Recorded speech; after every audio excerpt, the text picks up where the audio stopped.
My wife's friend Simon and my fire. I must have been asleep for barely an hour when my eyes suddenly opened. My penis felt completely erect.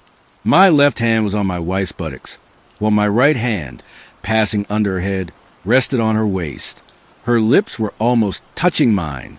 Perhaps because of this closeness, my breathing was also very erratic. Although I hadn't thought about sex before going to sleep, nor had I entertained any such thoughts.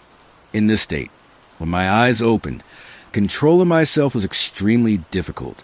I practically crushed my wife in my arms. Tilting my head slightly, I pressed my lips against hers. I began caressing her buttocks with my left hand. My penis felt like a hot iron rod, fully erect.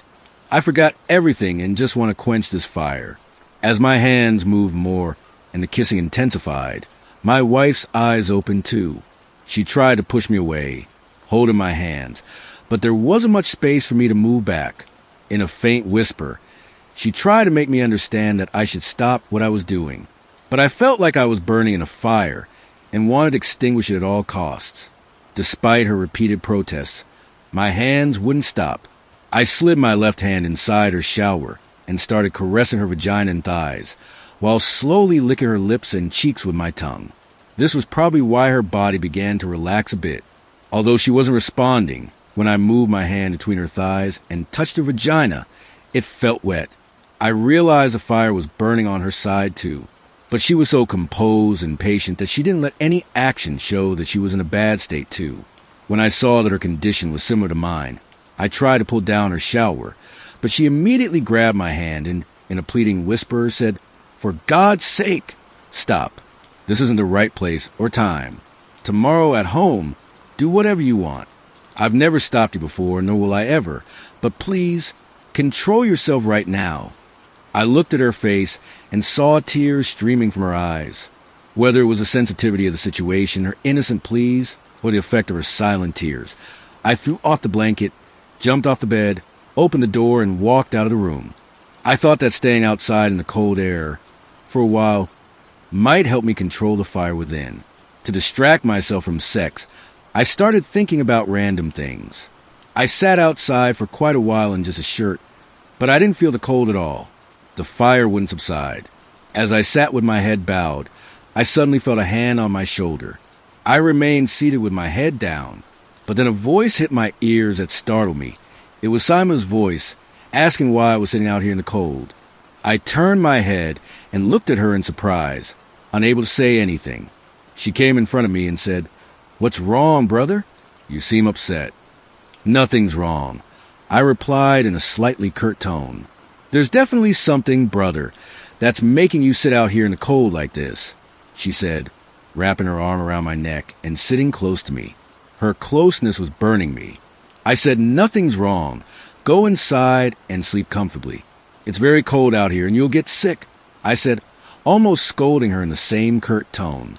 "I'm not cold, and I'm not going anywhere until you tell me why you left your bed and are sitting out here in the cold," she said, sitting even closer to me like a stubborn child. I shook off her hand and said angrily, "I told you, nothing's wrong with me.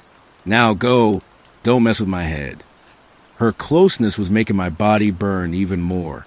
My penis was as hard as a steel rod. Her face was extremely close to mine, her breath mingling with mine, and I could feel the pressure of her breasts against my back. My body, already burning, turned into a blaze, but I was still trying to control myself. Meanwhile, Simon was dominating my nerves like a devil. I wanted to pass this test of patience, but that wall of restraint took a heavy blow when Simon, in response to my anger, kissed my cheek and said, "Brother, don't get mad at me. Instead, tell me your problem. Maybe I can help." Her words were said with such affection that tears welled up in my eyes. I didn't say anything, just kept looking down at the ground with my head bowed. "Tell me, brother, why are you so upset?"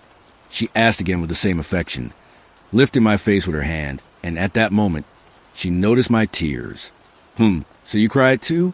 You're so grown up, yet acting like a child. It seems like a big problem is bothering you to be in this state. Stop this drama and tell me everything clearly like a good kid, or I swear I'll never talk to you again if you don't share what's on your mind today." She kept talking, and I was caught in a strange dilemma, just listening to her. I was going crazy thinking how to get rid of this foolish girl, and how to tell her what was causing my condition, and how it could be resolved. While I was lost in these thoughts, her voice hit my ears again. "So, you're not going to tell me? Your decision is final, right? Fine, but remember, I'll never talk to you again either." As Sima said this and stood up, I looked at her. I grabbed her wrist and made her sit close to me again. She looked at my face with great curiosity. "Look, this is something I can't tell you," I finally said. "Why not?"